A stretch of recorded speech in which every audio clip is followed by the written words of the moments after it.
Hi வணக்கம். இன்னைக்கு அழகழகு serial தாங்க பார்க்க போகிறோம். எஸ்பி ஆஃபீஸ்க்கு வந்து கூப்பிட்ருப்பாங்களையா சுரேஷை, அங்கே போகிறாரு. எஸ்பி வந்து கண்ணா பின்னான்னு கத்துறாரு பயங்கரமா.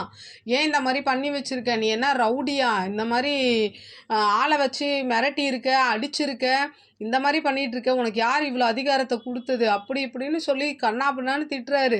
இந்த மாதிரி போய் ஏற்கனவே ஒரு வீடியோ விஷயத்தில் மாட்டினேன், அப்பயே உன்னை நான் சஸ்பெண்ட் பண்ணியிருக்கணும், நான் பாவம்னு விட்டேன், இப்போ என்னடானா இந்த அளவுக்கு கொண்டு வந்து விட்டேன், யார் யாருக்கு நான் பதில் சொல்லுவேன், நான் நியூஸ் சேனல்லேருந்து இதுலேருந்து எல்லாருக்குமே நான் பதில் சொல்லிக்கிட்டு இருக்கேன், உன்னால் இந்த டிபார்ட்மெண்ட்டுக்கே கெட்ட பேர், அப்படி இப்படின்னு கண்ணா அப்படின்னான்னு கத்துறாரு.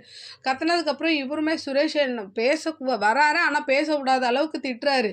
அப்பயே அந்த வீடியோ விஷயத்தில் நான் ஆக்ஷன் எடுத்திருக்கணும், அப்போ விட்டது இப்போ தப்பாக போச்சு, உன்னால தான் இந்த டிபார்ட்மெண்ட்டுக்கே கெட்ட பேருன்னு சொல்லிட்டு சஸ்பெண்ட் ஆர்டரை கையில் கொடுத்துட்றாங்க.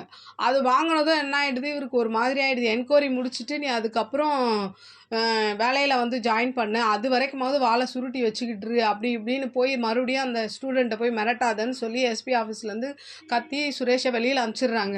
அப்படியே இந்த பக்கம் பார்த்தீங்கன்னா என்கேஜ்மெண்ட்டுக்கான வேலையை எல்லாரும் பார்த்துட்டு என்ன பண்ணுறாங்க, பொண்ணு வீட்டுக்குமே வந்துடுறாங்க. பாக்யராஜ் ஃபேமிலி ஃபுல்லாக வந்துடுறாங்க, தங்கராஜ் எல்லாருமே வந்துடுறாங்க. வந்து இப்போ இந்த மாதிரி சுரேஷ் வரலன்றதுனால தங்கராஜ் ஃபோன் பண்ணுறாரு. ஃபோன் பண்ணால் விஷயத்தை எல்லாத்தையும் சொல்கிறான். அந்த மாதிரி சஸ்பெண்ட் பண்ணிட்டாங்க அப்படின்னு சொன்னோன்னே எனக்கு வேணாம், என்கேஜ்மெண்ட் வேணான்ற மாதிரி சுரேஷ் சொல்கிறான்.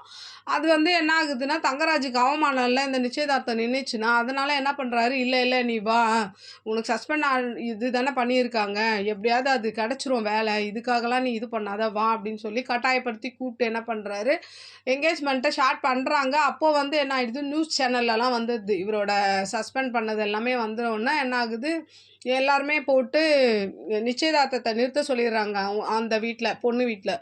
அப்போ என்ன ஆகுதுன்னா, உடனே தங்கராஜ் தான், ஐயோ நம்ம நிச்சயம் பண்ணதை, நம்ம ஏற்பாடு பண்ணதாச்சே, அந்த நிச்சயம் நிற்கக்கூடாதுன்றதுக்காக பொண்ணோட அப்பா அம்மாவையும் இவங்களெல்லாம் கூப்பிட்டு போய் நல்லா பேசுகிறாரு. நான் எப்படியாவது வேலை வாங்கி கொடுத்துட்றேன் அப்படி இப்படின்னு சொல்லிட்டு நிச்சயம் பண்ணவும் ஸ்டார்ட் பண்ணிடுறாங்க. அப்புறம் வேறு சவால் வேறு விட்றாரு, நான் வந்து உங்கள் பொண்ணு கழுத்தில் தாலி கட்டும் போது என் மாப்பிள்ளைக்கு வேலை கண்டிப்பாக இருக்கும், அப்படி தான் நான் வந்து உங்கள் பொண்ணு கழுத்தில் தாலி கட்ட சொல்லுவேன் அப்படின்ற மாதிரி சவால் விட்டு என்கேஜ்மெண்ட்டாக பண்ணுறாங்க. இதோட இன்றைக்கான எபிசோடு முடியுது. உங்களோட கருத்துக்களை, இந்த சீரியலை பற்றியான கருத்துக்களை என்னோட கமெண்ட் பாக்ஸில் வந்து சொல்லுங்கள். என்னோட சேனல் பிடிச்சிருந்தால் லைக் பண்ணுங்கள், ஷேர் பண்ணுங்கள், கமெண்ட் பண்ணுங்கள். என்னோட சேனலை சப்ஸ்கிரைப் பண்ணி சப்போர்ட் பண்ணுங்கள். நன்றி, வணக்கம், பாய்.